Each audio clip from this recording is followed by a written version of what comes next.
তো আমরা বিশালাক্ষী মন্দির গেলাম, এই যে এখানে পেছনে।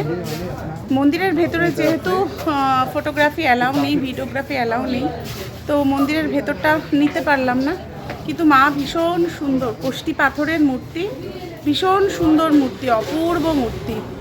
এবং মানে সবাই খুব ভক্তি সহকারে এখানে পুজো দিচ্ছে। তো এখান থেকে আরেকটু এগিয়ে গিয়েই হচ্ছে রাজরাজেশ্বরী মন্দির, যেই মন্দিরটা আমি দীর্ঘদিন খুঁজছিলাম। এবং মা রাজরাজেশ্বরীর মূর্তি আমি এখনও দেখিনি, কেমন দেখতে হন তিনি। তো এখন আমি যাব সেই রাজরাজেশ্বরী মন্দিরে। এই মন্দিরটা না একদম বাবা বিশ্বনাথের মন্দিরের গায়ে, মানে করিডোরে, গঙ্গার একদম ধারে। তো ভেতর দিয়ে যেতে হচ্ছে, দেখা যাক। শুভ সন্ধ্যা বন্ধুরা, আমি মৈত্রেয়ী আর আমার চ্যানেল এক্সপ্লোর উইথ মৈত্রেয়ীতে আপনাদেরকে স্বাগত। বেনারসের ছোট্ট ছোট্ট গলি কেমন হয় দেখুন। একসঙ্গে দুটো মানুষও ঠিকঠাক চলাফেরা করার যোগ্য নয়। তো এই রকম অন্ধকার গলির মধ্য দিয়ে আলো আঁধারি পরিবেশ পার করে করে আমরা এসে পৌঁছালাম বিশ্বনাথ মন্দিরের করিডোরে। বিশ্বনাথ মন্দিরের করিডোর কেমন হয় দেখুন। এখানে কিন্তু বিশাল বড় একটা লন, এয়ারপোর্টের মতন বিরাট বড়।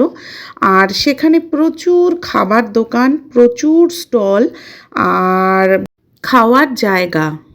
খুঁজতে খুঁজতে আমরা বিশ্বনাথ মন্দিরের করিডোরেই ঢুকে গেছি।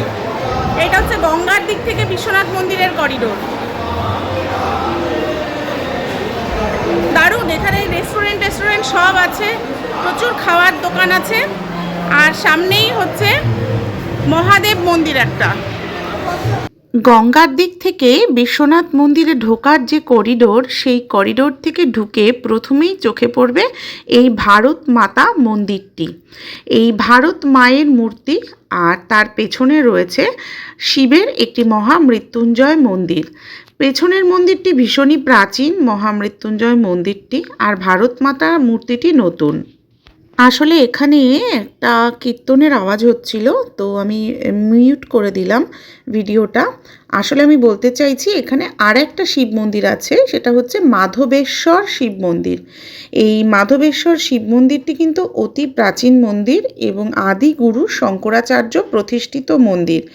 তো আমরা এখন দেখে নেব সেই মাধবাচার্য মন্দির, এবং সেই মন্দিরের দেবতাও হচ্ছে শিব, মানে শিবলিঙ্গই সেখানে প্রতিষ্ঠিত আছে।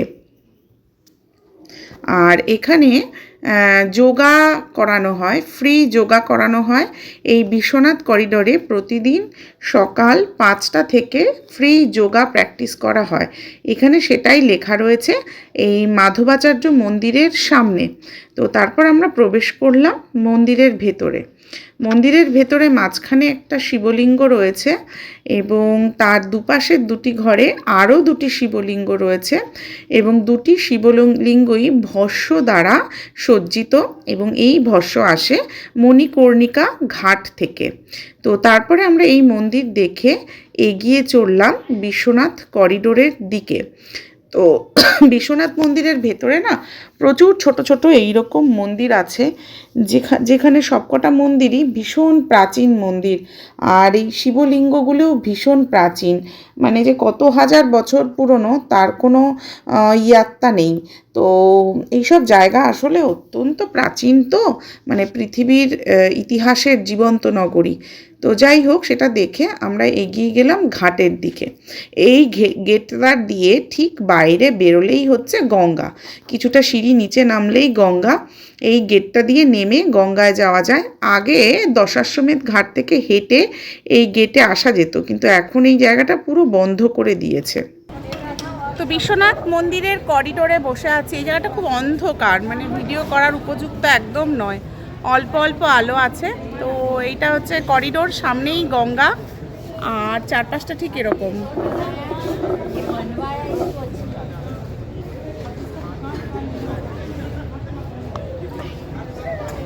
প্রচুর অন্ধকার, কিছু দেখাতে পাচ্ছি না, কিন্তু জায়গাটা একদম সুন্দর, ভীষণ সুন্দর। তো আবার চলে এসেছি রাত্রিবেলা ওই হোটেলেই, দুপুরবেলা যেখানে খেয়েছিলাম, দক্ষিণ কাশী রেস্টুরেন্ট। এটা হচ্ছে একদম বিশ্বনাথ গেটের থেকে 2 পা এগিয়ে আসলে এই দোকানটা। করিডোরের একদম পাশে। তো দোকানটা ভালো, আর সবচেয়ে বড় কথা এসি রেস্টুরেন্ট। এখানে না এসি রেস্টুরেন্ট খুব বেশি নেই, তো একটা দুটোই আছে, আর বেশিরভাগ যা দুটো চারটে আছে সেগুলো সব গধুলিয়া চকে। তো এই বিশ্বনাথ মন্দিরের পাশে, মানে আমাদের যেখানে হোটেল সেখানকার পাশেই একটাই রয়েছে। তো এখানেই চলে এসেছি, দুপুরে এখানেই খেয়েছিলাম, রাত্রে আবার এখানেই চলে এসেছি। আর খুব কিউট রেস্টুরেন্টটা, ছোট্টর মধ্যে খুব সুন্দর, দারুণ সব পেইন্টিং করা।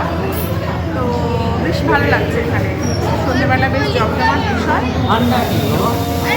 রাত্রিবেলা ভাত খাবো, কারণ কালকে সকালে ট্রেন, তো হালকা একদম সিম্পলের উপর ভাত খাবো, ভাত খেয়ে বেরিয়ে যাবো এখান থেকে। বিশ্বনাথ মন্দিরের 4 নম্বর গেটের গায়েই রয়েছে এই দক্ষিণ কাশী হোটেল।